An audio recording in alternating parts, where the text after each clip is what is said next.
Assalamualaikum warahmatullahi wabarakatuh.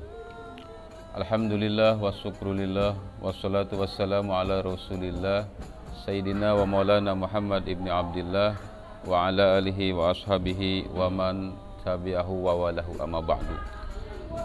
Pemirsa yang dirahmati Allah Subhanahu wa taala, melanjutkan episode tentang Shadaqatul Fitri yang kemarin. Ini adalah episode kedua dari Shadaqatul Fitri.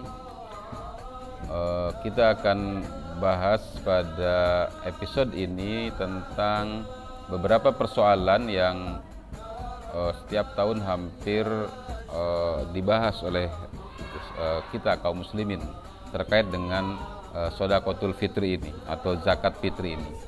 Yakni yang pertama tentang kebolehan, apakah boleh membayar zakat fitri dengan uang. Ya, kemarin sudah kita singgung sedikit.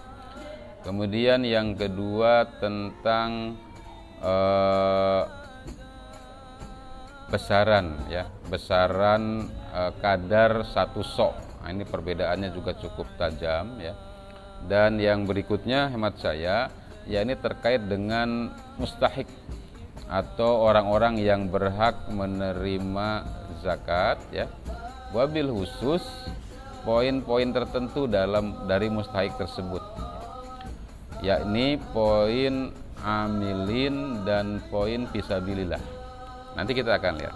Nah, pada kesempatan ini saya sedikit mengulas lagi atau memperjelas lagi tentang pembayaran zakatul fitri dengan harganya atau dengan uang. Jadi madhab Maliki, madhab Syafi'i dan madhab Hambali itu sepakat. Ini dikatakan dalam konteks ini sebagai jumhur ulama sepakat bahwa zakat fitri ini harus dengan makanan pokok atau harus sesuai dengan sabda Rasulullah SAW, ya, tentang keparduan zakat fitri ini, yaitu dari korma, ya, zabib atau anggur atau syair, ya, atau min akid atau dari makanan pokok. Itu madhab jumhur. Sementara madhab Hanafi membolehkan membayar zakat fitri dengan harganya atau dengan uang, ulus, nukud. Alasan mereka adalah karena uang itu lebih praktis, lebih mudah, bisa lebih sempurna karena bisa lebih bermanfaat, dimanfaatkan, ya, secara praktis dan dinamis. Namun alasan madhab jumhur, kalau zakat fitri dengan uang itu sudah di luar konteks dari hadis keparduan tentang zakat fitri. Nah, satu persoalan, ada orang-orang atau bolehkah kemudian dalam kasus zakat ini orang kita Indonesia yang biasa bermadzhab Syafi'i kemudian pindah ke mazhab Hanafi dalam pengeluaran zakat fitri. Menurut saya, hemat saya, boleh-boleh saja, gitu kan, selama dia tidak atau belum mendedikasikan dirinya bahwa dia adalah orang-orang yang pure bermadzhab Syafi'i. Tetapi catatannya, kalau mau pakai mazhab Hanafi dalam konteks zakat fitri, yakni mengeluarkannya dengan uang, juga kadar ukurannya juga harus disesuaikan. Karena mazhab Hanafi itu ukuran atau takaran zakat fitri itu bukan 2,5 kg atau 3,5 liter, tetapi 3,8 kg. Jadi hampir 4 kg. Nah, maka kalau mau pakai mazhab Hanafi dan mau dikonversi dengan uang, silakan konversikan berat dari 3,8 kg kepada uang, bukan dari 2,5 kilo. Tentu saja semoga semua yang kita lakukan dalam hal zakat fitri ini diterima oleh Allah Subhanahu wa taala. Nah, hadirin rahimakumullah, para pemirsa yang berbahagia, berikutnya tentang mustahik zakat.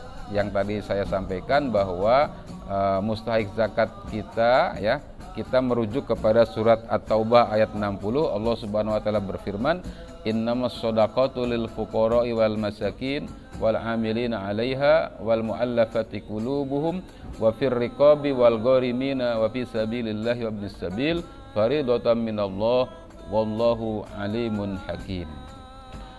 Di sini dijelaskan tentang 8 kelompok orang-orang yang berhak menerima zakat. Yang pertama adalah fuqara, yang kedua masakin, yang ketiga amil. Amil itu adalah pengelola zakat ya. Wal mu'allafa qulubuhum, yang keempat adalah mu'allaf ya, orang yang hatinya sedang dilemah lembuti.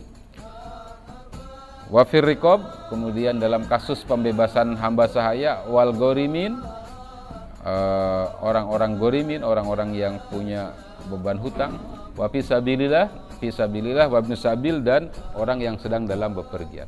Nah, konteks yang mungkin rada-rada tajam untuk dibahas adalah konteks amil dan fi sabilillah ya.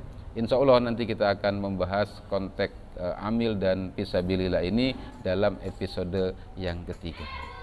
Semoga nanti kita bisa sampai kepada episode keempat ya, sebagai episode terakhir yang saya akan menyampaikan tentang trik atau tips ya para pengurus masjid, khususnya para DKM atau pengurus mushola majelis taklim, bagaimana mengelola zakat fitri dari warga kaum muslimin yang ada di sekitarnya. Insyaallah. Hadani Allah wa iyyakum ajmain. Assalamualaikum warahmatullahi wabarakatuh. Berapa menit?